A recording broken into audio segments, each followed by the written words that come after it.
ये कहानी काफी आगे की वजह जहाँ हर चीज मॉडर्न एडवांस्ड है और इंसानों की सहूलियत के लिए आसपास की हर चीज एआई है जो इंसानों की मदद करेगी हर काम करने में। एआई यानी आर्टिफिशियल इंटेलिजेंस जो एडवांस टेक्नोलॉजी होती है जिसे कंप्यूटराइज सिस्टम से बनाया जाता है, जिसे रोबोट आपके सारे काम करते हैं। ये भी सब इसलिए कर सकते हैं क्योंकि ये रोबोट की तरह काम करने वाली मशीन होती है। कैसा भी काम हो इंसानी जिंदगी का, ये सब मुमकिन कर सकते हैं। अब इस एडवांस दुनिया में हम कहानी की मेन कैरेक्टर रेचल नाम की एक लड़की को देखते हैं। उसके घर की भी हर एक चीज एआई थी जो पूरे घर को यहाँ तक कि रेचल को भी चेक करके बताती है कि तुम्हारे घर की हर एक चीज बिल्कुल सेट है और तुम्हारी सेहत एकदम फिट है। जिसके बाद रेचल ऑफिस के लिए तैयार हो जाती है। ये जब ऑफिस गई तो हमें पता चला कि वो भी एक एआई मशीन बनाने वाली कंपनी में काम करती है और वो काफी अच्छी पोस्ट पर है। घर में हम उसके हस्बैंड को देखते हैं जो एक ऐसा साइंटिस्ट है जो पेड़ पौधों के बारे में रिसर्च करता है, उन्हें उगाता है। पर क्योंकि हर चीज एडवांस्ड होने की वजह से उसका ये काम भी एआई ही करती है। रेचल के हस्बैंड ने एआई की मदद से अपने घर में बहुत सारे पौधे लगाए हुए थे और एक तरह का उसने ग्रीन हाउस बनाया हुआ था। क्योंकि एआई की वजह से वो फ्री ही होता तो अब वो एक कॉलेज में पढ़ाने लगता है। पर उसकी आदत इस एडवांस दुनिया में घुलने मिलने जैसी नहीं थी। वो अपने काम खुद करने का आदी था और ऐसे बार बार जब एआई उसके काम करते थे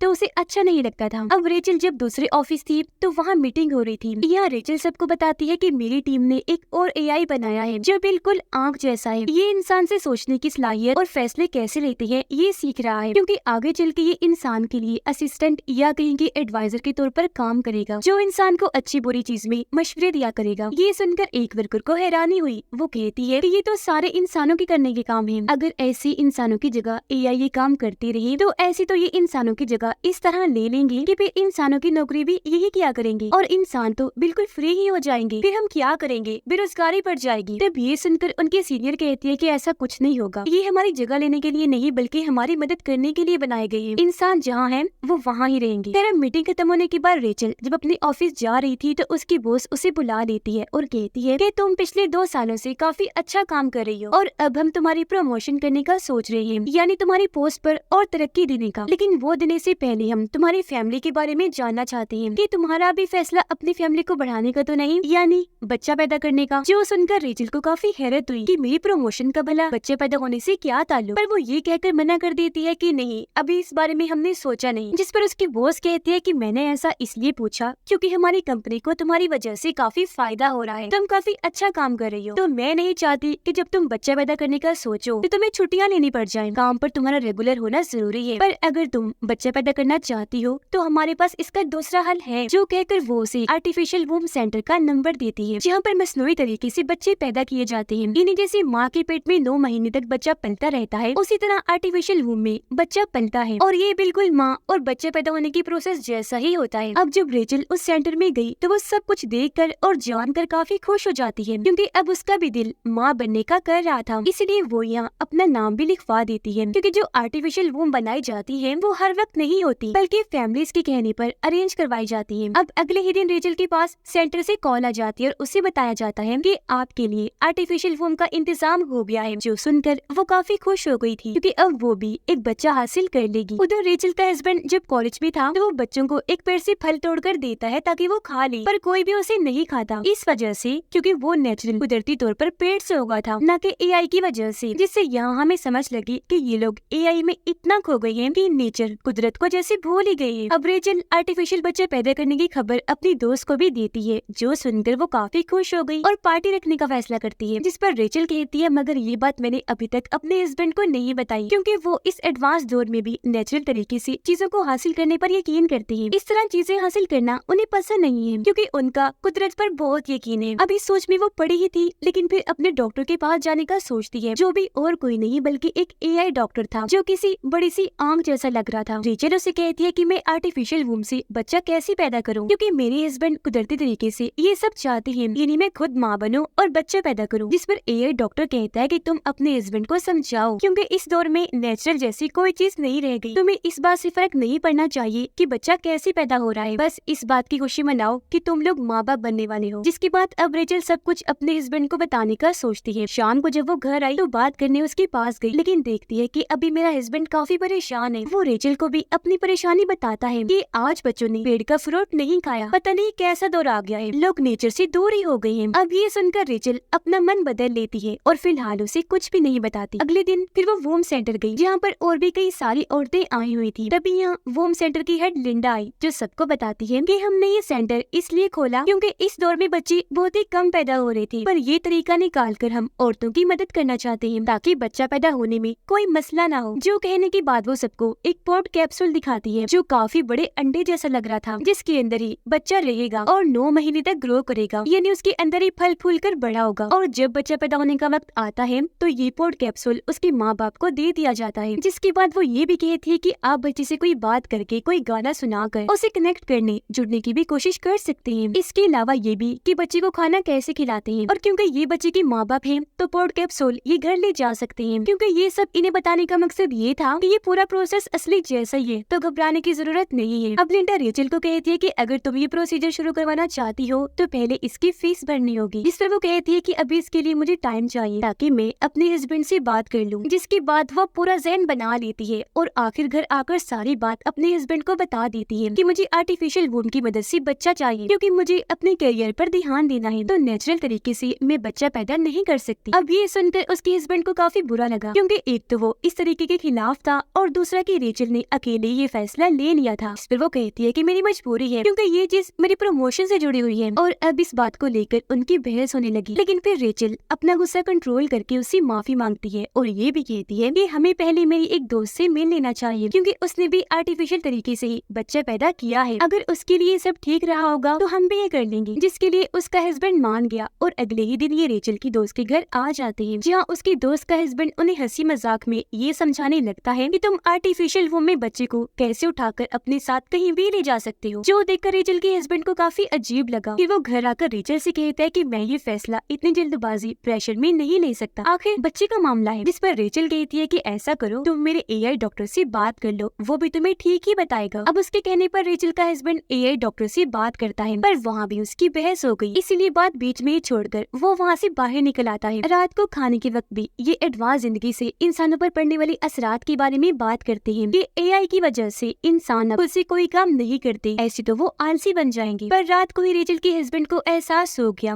और वो उसे कहता है कि मैं जानता हूँ तुम ये सब हमारी फैमिली के लिए ही कर रही हो, और अगर तुम्हारी खुशी आर्टिफिशियल तरीके से बच्चा पैदा करने में है तो मैं भी इसमें राजी हूँ। और अब वो भी आखिर इस फैसले के लिए राजी हो गया। फिर अगले ही दिन ये लिंडा से मिलने जाती है, जहाँ वो कहती है कि अगर आपको लड़का चाहिए तो उसके लिए हमें आपकी और ज्यादा मदद चाहिए, मतलब आप दोनों को अपने जिस्म की कोई चीज देनी होगी। जिस पर रेचल कहती है कि नहीं, जरूरी नहीं कि लड़का ही हो, अब बच्चा होगा या बच्ची ये चीज हम नेचर पर छोड़ देते हैं। जिसके बाद इनके बच्चे का प्रोसेस शुरू हो गया, जो उन्हें स्क्रीन पर दिखाया जा रहा था। हर चीज ठीक थी, यानी कि 9 महीने के बाद इन्हें बच्चा मिल जाएगा, जो सोचकर ये काफी खुश हो जाते हैं। अब रेचल उस ऐप के जरिए बच्चे से कनेक्ट होने जुड़ने की कोशिश करती है, जो उसे लिंडा ने बताई थी, जहाँ वो देखती है कि कुछ हफ्ते हो गए हैं पर बच्चे की ग्रोथ अभी इतनी नहीं हुई, जिस वजह से उसे परेशानी होने लगी। फिर रात को जब वो सो रही थी तो उसे एक सपना आया, जिसमें वो देखती है कि वो प्रेग्नेंट है और उसका बच्चा पैदा हुआ है, जो कोई बेबी नहीं था बल्कि एक अंडा था। अब उसे ये सपना काफी अजीब लगा, जिसके बारे में वो अपने एआई डॉक्टर को बताती है, जिस पर उसका कहना था कि तुम्हारे इस सपने का मतलब यही हो सकता है कि अब तुम सच में माँ बनने वाली हो। इसके अलावा सपनों का ताल्लुक हमारी असली जिंदगी से नहीं होता, तो तुम इस पर ध्यान न दो। अब 6 हफ्ते गुजर जाते हैं, जहाँ ये लोग वूम सेंटर में गए, देखते हैं कि इनके बच्चे की दिल की धड़कन चलना शुरू हो गई है, जिससे इन्हें बहुत खुशी हुई। फिर लिंडा इन्हें इजाजत दे देती है कि ये पॉड कैप्सूल को अपने घर ले जा सकते हैं ताकि बच्चे से घुल मिल सके। घर लाकर रेचल का हस्बैंड पहली बार स्क्रीन में अपने बच्चे को देखता है, जिससे आज यहाँ उसे एहसास हुआ कि हमारा बच्चा आने वाला है, और बाप बनने की उसे बहुत खुशी होने लगती है। वो बच्चे से कनेक्ट होने लगा, जैसे उसे कहानियाँ सुनाता है, अपने ग्रीन हाउस में लेकर जाता है। पर उसकी निस्बत रेचल इन सबसे कनेक्ट नहीं कर पा रही थी, क्योंकि उसे लग रहा था कि इस तरह बच्चा पैदा करके मैं ये एहसास खो दूंगी कि प्रेग्नेंट होने पर क्या होता है। वो जब पूल में नहाने गई तो एक प्रेग्नेंट औरत को देखती है, जो रेचल का हाथ अपने पेट पर रखती है और उसे एहसास करवाती है कि प्रेग्नेंट होकर औरत को कैसा महसूस होता है, जो देखकर रेचल को उसके लिए काफी अच्छा लगा, पर अब उसे अपने फैसले पर पछतावा हो रहा था। फिर ये दोनों वूम सेंटर गए अपने बच्चे के बारे में और ट्रेनिंग लेने के लिए, जहाँ ये देखते हैं कि वहाँ आज कुछ बड़े बच्चों को लाया गया है जो पढ़ाई कर रहे हैं, पर वो खुद से कुछ भी नहीं लिख रहे, बल्कि वो एआई रोबोट्स को कह रहे हैं कि ये लिखो, जिस पर वो रोबोट्स लिख रहे थे। अब ये देखकर अक्सर माँ बाप को काफी हैरानी हुई, और फिर तभी यहाँ खड़ा एक लड़का पूछता है कि मेरा भतीजा आर्टिफिशियल वूम से पैदा हुआ था, पर एक अजीब चीज, उसे आज तक एक भी सपना नहीं आया। इस पर लिंडा कहती है कि हाँ, वो हमारी तरफ से ही हुआ है, हमने खुद उन बच्चों की कुछ चीजों पर लिमिटेशंस लगाई हैं ताकि बच्चे वो काम ना करें, पर जल्द हम उन सब बच्चों के लिए हर चीज खोल देंगे। उधर रेचल रेचल हर वक्त परेशान रहने लगी थी, ये सोचकर कि कहीं मैंने कोई गलत फैसला तो नहीं ले लिया, जिस वजह से उसके काम पर भी असर पड़ रहा था। वो जिस तरह पहले अपने एआई की आए दिन इन्वेंशंस इजाद कर रही थी, अब वो काम सुस्त हो गया था, जिस बात का उसे नुकसान भी हो सकता था, क्योंकि ये रिपोर्ट सीधा उसके बॉस के पास जाती थी, जिससे उसे ये लग सकता था कि कोई इंसान टाइम पास कर रहा है या दिल से काम कर रहा है। अब रेचल का हस्बैंड अपने बच्चे को कॉलेज में भी लेकर जाता है, जहाँ उसे बहुत खुशी मिलती है। फिर उसका सीनियर आकर बताता है कि तुम्हारे ग्रीन हाउस की वजह से हमें बहुत पैसे देने पड़ते हैं, तो अब से तुम्हें ये काम बंद करना पड़ेगा। जो सुनकर उसे काफी गुस्सा आ जाता है। अब वो जब घर आया तो रेचल ये सोचकर काफी परेशान होने लगी थी कि आखिर मेरा हस्बैंड बच्चे से कनेक्टेड है, मैं क्यों नहीं। अपने इस सवाल का जवाब पाने के लिए ये दोनों एआई डॉक्टर के पास गई, जहाँ रेचल उसे अपना ये मसला बताती है, पर क्योंकि वो एक एआई था तो यहाँ वो इंसानों के इमोशंस, जज्बात को समझ नहीं पाता कि किसी से कनेक्ट होना क्या होता है। इसीलिए वो कहता है कि मुझे लगता है कि बच्चे में कोई गड़बड़ है, तो मुझे इसका इलाज करना चाहिए, तो इसे कुछ दिन के लिए यही छोड़ दो ताकि मैं इससे कनेक्ट होकर ये समझ पाऊँ कि ऐसा क्यों हो रहा है। पर अब इन दोनों को समझ आती है कि ये एआई है, तो हमारे इमोशंस को समझ नहीं पा रहा, इसीलिए हमारा जवाब इसके पास नहीं। जो सोचकर ये यहाँ से चले जाते हैं। रेचल का हस्बैंड कहता है कि इसमें इतना परेशान होने वाली कोई बात नहीं है, तुम भी बच्चे के साथ वक्त गुजारो, फिर कनेक्ट हो जाओगी। ये सोचकर रेचल पोर्ट को अपने पेट के साथ बांध लेती है और ऐसे अगले दिन ऑफिस चली गई, पर उसे ध्यान नहीं रहता कि मेरे आगे पोर्ट बंधा हुआ है और वो गलती से सामने जाके टकरा गई, जिस पर सभी सीनियर्स उसे ऐसे घूरने लगती है जैसे उसने पता नहीं कितनी बड़ी गलती कर दी। अब थोड़ी देर के बाद रेचल की सीनियरों से कहती है कि तुम्हें पोर्ट कैप्सूल को घरे छोड़ के आना चाहिए था। जो कहकर वो उसे एक ऐसा कबर्ड दिखाती है जहाँ पर बहुत सारे पोर्ट्स पड़े हुए थे, जिनमें उन माँ के बच्चे थे जो सभी यहाँ पर वर्कर्स थी। सीनियर रेचल का पोर्ट भी यहाँ रख देती है, ये कहकर कि ऑफिस में सब काम करने आए हैं, इसलिए माँ को इधर अपने बच्चों से दूर रखना पड़ेगा, क्योंकि हमें ऐसी माँ नहीं चाहिए जिनका ध्यान काम पर ना होकर अपने बच्चों पर हो, क्योंकि ये ऑफिस भी पूरा एआई था, तो इंसान के जज्बात की यहाँ कोई कीमत कदर नहीं थी। अब कुछ दिन के बाद इन्हें अपना पोर्ट चेकअप करवाने के लिए सेंटर में लाना पड़ता है। एक दिन रेचल को फिर से सपना आया, जिसमें उसने अपने बच्चे को उठाया हुआ था और वो समंदर किनारे रेत में घूम रही थी। उसने बच्चे को अपने सीने से लगा लिया। इस एहसास को महसूस करके उसे बहुत अच्छा लगा, जिसके साथ ही उसकी आंख खुल गई और अब उसे समझ आई कि मैं भी बच्चे से कनेक्ट हो रही हूँ। और उसे ये अंदाजा भी हुआ कि मुझे इसमें नेचर की भी मदद लेनी पड़ेगी, इसीलिए वो अपने घर में बने ग्रीन हाउस में जाती है और अपने हस्बैंड के लगाए पेड़ पौधों की खुशबू लेने लगती है। फिर एक गमला उठाकर घर के अंदर भी ले आई। उसके हस्बैंड ने जब उसे ये करते हुए देखा तो उसे भी काफी अच्छा लगा। अब जब रेचल ऑफिस जा रही थी तो उसकी बॉस एक बार फिर उसे पकड़ लेती है और पूछने लगी कि भाई क्या बात है, तुम्हारी तरफ से काम इतना सुस्त क्यों है? एआई इन्वेंट करने में तुम काफी पीछे हो, तुम्हारा बच्चा तो ठीक है,